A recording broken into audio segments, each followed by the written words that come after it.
So what is up yung mga bahay, kumusta? Sa video ito gusto kong ipakita sa inyo yung mga high-tech equipment na gamit ko sa pag-vlog. Hindi man sa pagmamayabang, ito ay super high-tech talaga. Wala pang ibang nagmamayari nito actually.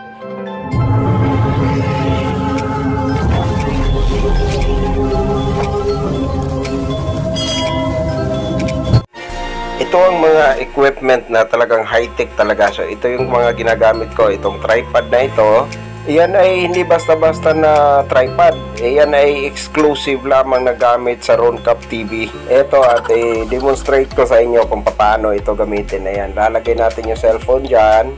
Ayan, so umpisa na tayong mag-vlog kasi nakasetup na. Ang gamit ko sa pag-vlog ay cellphone lang. So adjust natin ng konti yung paa kasi medyo tabingi. Kung medyo maliit lang yan sa iyo, abay yan ay anak lamang. Ay mayroon pang tatay yan. Ito ang tatay ay mataas, malaki at matangkad. Ay siya, sobrang high-tech talaga nito. Ito at flexible pa ang kanyang lagayan, oh. Tingnan nyo, aayusin natin.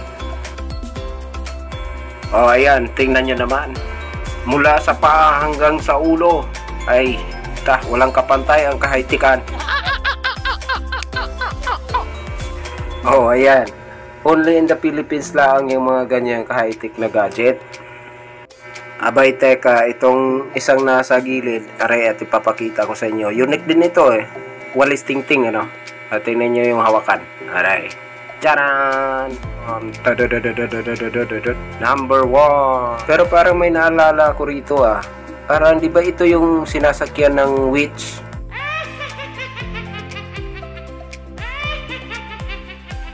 So yun lang mga bay, be resourceful na lang kung anong available dyan sa inyo para magamit natin para sa ating paggagawa ng mga YouTube video.